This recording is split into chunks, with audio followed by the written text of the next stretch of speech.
Hello everyone, welcome to my channel. আশা করছি তোমরা সকলে খুব ভালো আছো। আমিও ভীষণ ভালো আছি। লাবণ্য ব্লগস ওয়েলকাম। আবার একটা নতুন ভিডিও নিয়ে তোমাদের সামনে চলে এসেছি। তো আজকে সকালটা আমার শুরু হলো একটা সুন্দর গান শুনতে শুনতে। আজকে যেহেতু রবিবার, আর দিনটা শুরু করছি আমি সকালবেলা গান শুনতে শুনতে।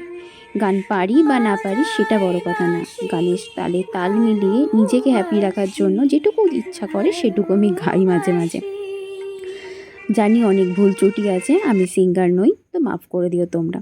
তো যাই হোক, ঘুম থেকে ওঠার পরে ফ্রেশ হয়ে গেলাম। দেন আমি আমার পছন্দের জায়গা, যেখান ছাড়া আমি অসম্পূর্ণ, যাদের ছাড়া আমি অসম্পূর্ণ, তো তাদের সেবা দিতে চলে এলাম। তো সুন্দর করে তাদের সাজিয়ে গুছিয়ে সেবা দিয়ে তারপরে আমি চলে গেছিলাম একটু পুকুর পাড়ের দৃশ্য দেখতে। কারণ অ্যাকচুয়ালি আমাদের এখানে এখন শ্রাবণ মাস, সকলেই জানো, তো জলযাত্রী প্রচণ্ড ভিড়।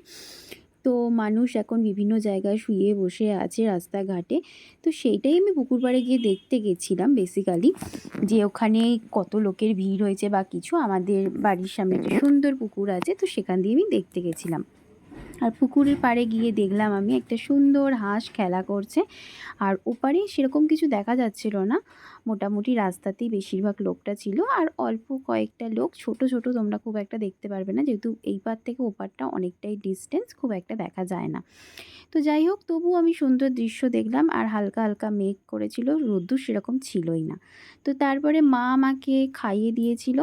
দেন আমি বসে পড়লাম একটু নেল পলিশ পরতে, কারণ আমার বিকেলবেলা ছিল একটা ইনভিটেশন, কাকু আর কাকিমার অ্যানিভার্সারি ছিল। তো সেখানে যাব। আর আমি বসে বসে নেল পলিশ তো পরছিলাম আর ভাবছিলাম এই ভিড় ঠেলে আমি যাব কী করে। তোমরা ভাবতে পারবে না, মানে আমার এত ঘুম পাচ্ছিল, কিন্তু তবুও বিশ্বাস করে এই এক পেট খাওয়া দাওয়ার পরে দুপুরবেলা ভাত ঘুম না দিয়ে আমাকে নাকি যেতে হবে শ্রীরামপুর। কারণ সেখানে ইনভিটেশন আছে, আর যত দেরি করব তত আমি যেতেও পারবো না। তো আমি অনেকক্ষণ ল্যাদ খেতে খেতে ভাবলাম, এতই যখন দেরি হচ্ছে, সকাল থেকে র্যাপিডো দুপুর থেকে চেষ্টা করছি, পাচ্ছি না। যাই হোক, তাহলে আমি একটা বরঞ্চ কাজ করি, আমি একটু রেডিই হয়ে নিই বাড়িতে। তো সুন্দর করে রেডি হয়ে ফাইনালি আমি বেরোলাম। আমি 2টো থেকে 5টা অবধি ট্রাই করেছি, তারপরে আমি ফাইনালি একটা র্যাপিডো পেয়েছি। তো সেটার উদ্দেশ্যেই যাচ্ছি। এইটা হলো রাস্তার ভিড়, এটা ঠেলে এবং এখান থেকে পার হয়ে আমাকে ওপারে যেতে হবে, তবে আমি র্যাপিডোর সাথে যেতে পারবো শ্রীরামপুর। যাই হোক, কোনো রকমে কষ্টের শেষে আমি পার করলাম। তারপরে আমি র্যাপিডোতে উঠে এইবার বেরিয়ে পড়েছি। তোমাদের রাস্তায় সুন্দর সুন্দর কিছু কৃষ্ণ ঠাকুর, অনেক ধরনের ঠাকুর, অনেক দূর দূর থেকে মানুষ আসে, সেসব নিয়ে যায়। তো সেগুলো কিছু দৃশ্য তোমাদের সাথে আমি শেয়ার করছি। আগেও শেয়ার করেছি আমাদের শ্রাবণ মাসের কিছু ছোট্ট ছোট্ট ক্লিপস, তো আজকেও আমি তোমাদের সাথে শেয়ার করব। রাস্তা জুড়ে মানুষের কম ভিড় দেখতে পাবে, শুধু শ্রাবণ মাসের জলযাত্রী ভিড়ই তোমরা দেখতে পাবে। আর সুন্দর সুন্দর যেসব জিনিস অনেক দূর দূরান্ত থেকে মানুষ আসছে, বয়ে বয়ে নিয়ে যাচ্ছে, সেগুলো তোমাদের সাথে শেয়ার করতে পারবো। তো তারপর ফাইনালি আমাকে দেখালাম। আমি ওর জন্য আমি এত সেজে গুজে নিয়েছিলাম, যেহেতু বিকেলবেলা অনুষ্ঠান, তো সেই কারণেই সেজেছিলাম। অনেক দিন পর কিন্তু আমি এতটা সাজলাম, আমার দাদার বিয়ের পরে। তো যাই হোক, তো ভাবলাম ঠিক আছে মাস্কটা পরে নিই, নইলে লোকে আমাকে দেখে চমকেও যেতে পারে না, এত সাজুগুজু করাটা উচিত হয়নি বোধহয়। যাই হোক, সাজুগুজু করলাম। আর আমার মন খারাপ থাকলে জানো তো, আমি একটু সাজগোজ করতে ভালোবাসি। যখন সাজগোজ করি আমার মনটা অনায়াসেই ভালো হয়ে যায়।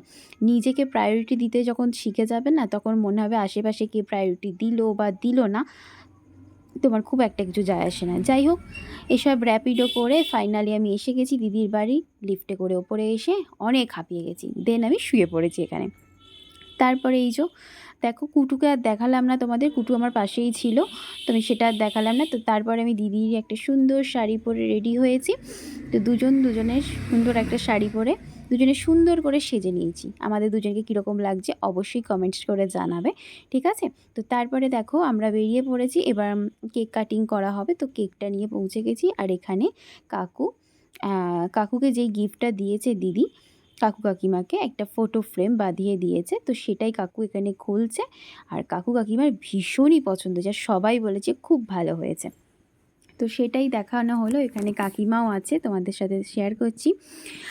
তো তারপরে আর আমি এই গিফটটা দিয়েছিলাম, আমার এই একটা ব্যাগ কিনেছিলাম কাকিমার জন্য, তো সেটাই আমি গিফট করেছিলাম কাকিমাকে।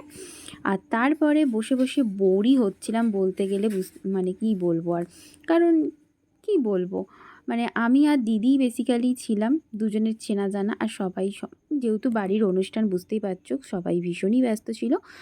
তো আমরা দুজন দুজনকে দেখছিলাম, গল্প করছিলাম, বসেছিলাম। আর আমি আমাকে নিজেকেই দেখে যাচ্ছিলাম বেশিরভাগটা টাইম।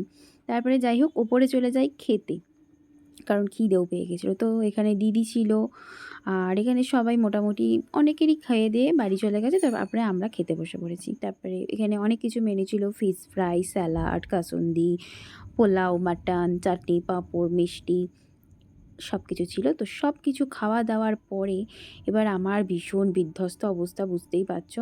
আমি ভাবছি কখন বাড়ি যাব। যাই হোক ফাইনালি বাড়ি চলে এসেছি ফ্রেশ হয়ে, এবার শান্তি শান্তি লাগছে। তারপরে আমি ঘুমিয়ে পড়েছিলাম। দেন সকালবেলা উঠে, পরের দিন সোমবার ছিল, তো শিবের মাথায় সুন্দর করে জল ঢেলে পুজো দিয়ে তারপর রেডি হয়ে নিয়েছি। এইবার আমি অফিস যাব। তো অফিসের পথে তো বেরোতেই হবে, কিচ্ছু করার নেই। তো এবার ভিডিওটা এইটুকুই। আজকের ভিডিওটা যদি ভালো লাগে তাহলে like, comment, share and subscribe করে দিও ইউটিউব চ্যানেলটা। আর ফেসবুকটাকে ফলো করো। নতুন ভিডিও নিয়ে খুব তাড়াতাড়ি দেখা হচ্ছে। আজকের মতো টাটা।